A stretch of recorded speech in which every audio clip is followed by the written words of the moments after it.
The fenders are finally coming down. The block showed up. He said, you had my fenders up there in the ceiling for 2 years. And that is no exaggeration. They've been up there a while. You guys have been watching the channel, have seen them from time to time.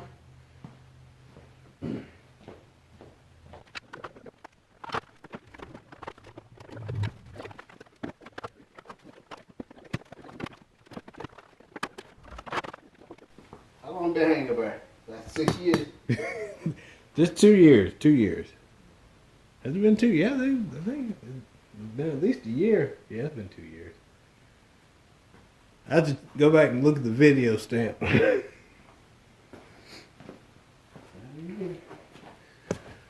him down. Been up for a minute.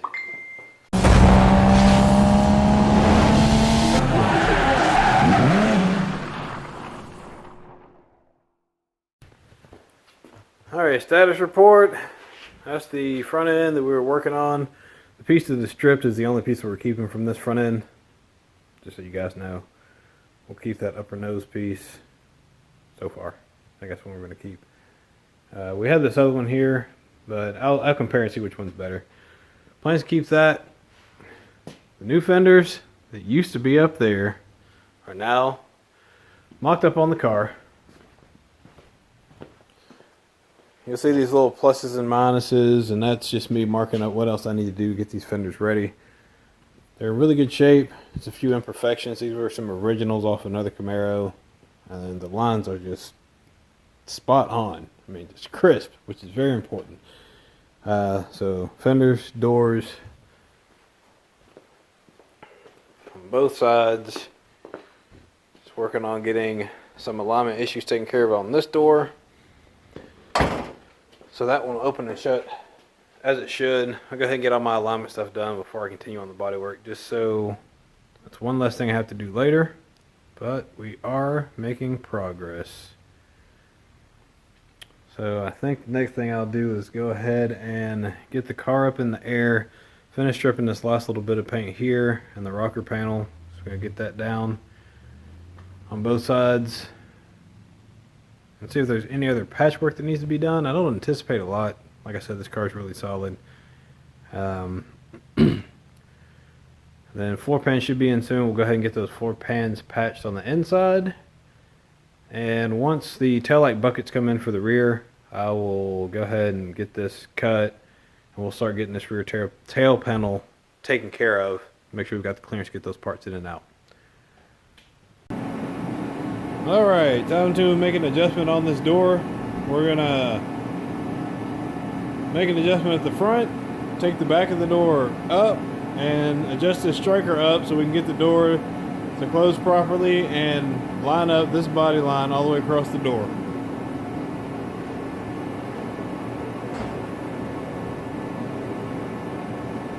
So right now you can see the body line on the body is higher than the body line on the door. So we're going to take the back of the door up. We're going to make an adjustment at the front. And we'll make one at the back so we can get it lined up.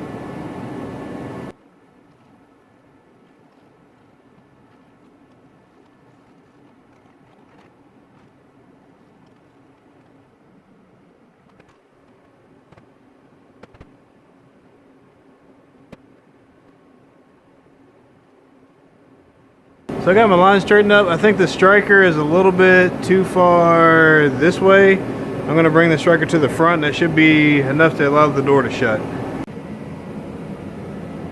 So the problem is actually right here on the door latch assembly. You see it's kind of boogered up around here. And if you look down, this face right here is where the latch should be at. And it's kind of dented in right there.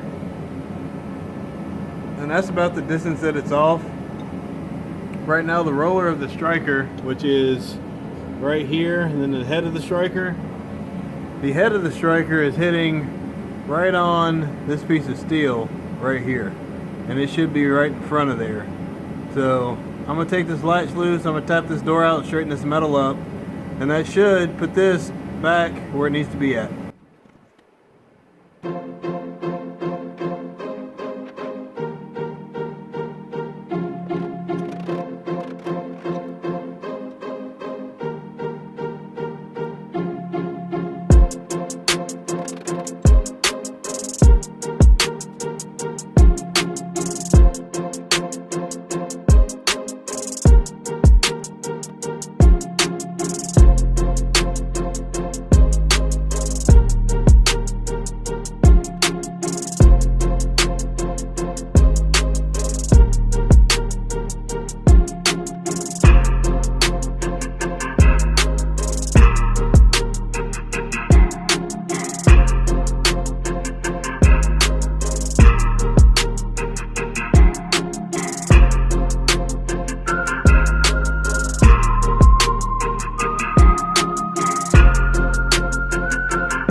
Alright, that latch is moved in.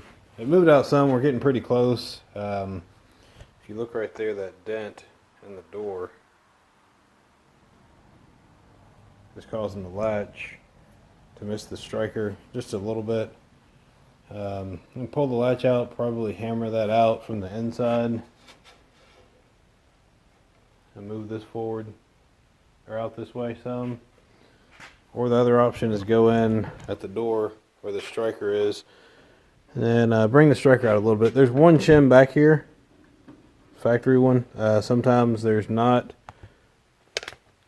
That little factory, that little shim right there, sometimes just the striker head. So I think I'm going to add one more in here and see if that fixes the issue instead of continuing to butcher on this door, because that door is definitely seen better days.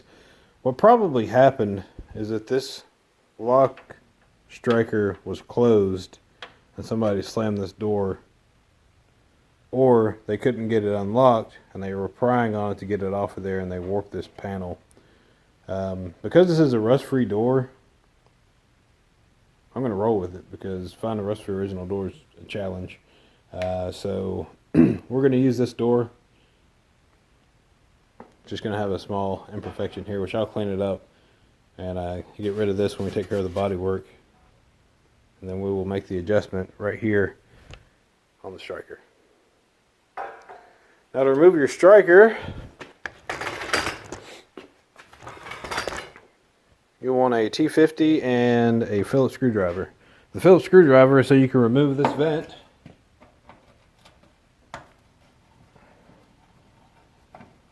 Fresh air vent.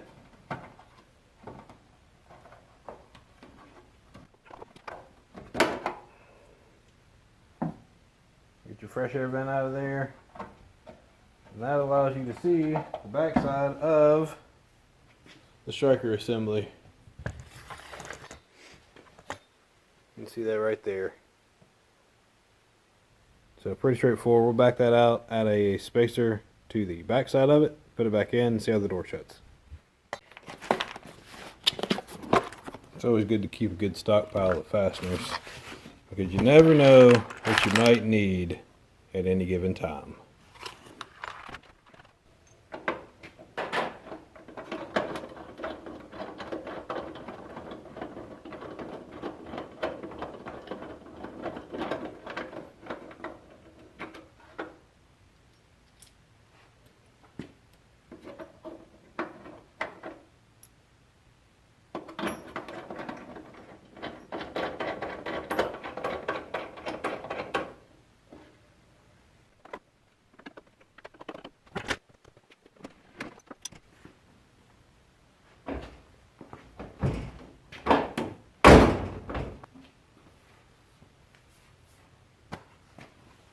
Alright, so looking at that, we are a little bit high.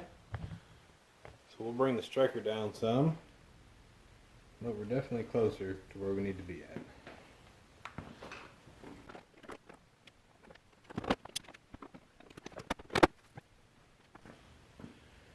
That's much better. The door is actually out just a smidge. So we're going to slide the striker in towards the car. I'll bring it over here to the side. So you can see the door is actually out just a little bit. So we're going to move the striker in some and that'll pull the door in where it needs to be. But looking down the body line, we look good.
Excellent.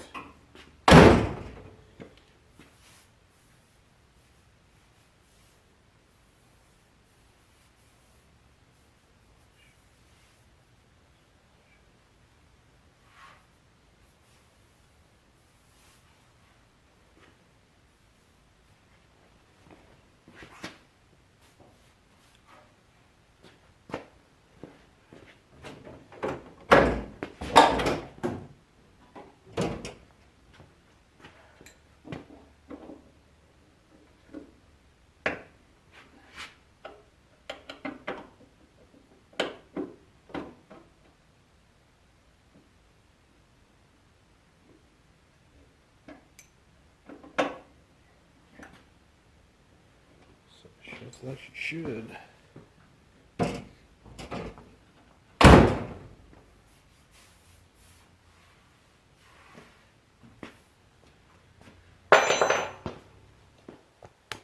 All right. Shuts like you should, and the line's good and straight. That's going to wrap it up for this video. My name's Erwin. This is Three Wheels in a Block, where we're giving back what time has taken away. We'll see you soon.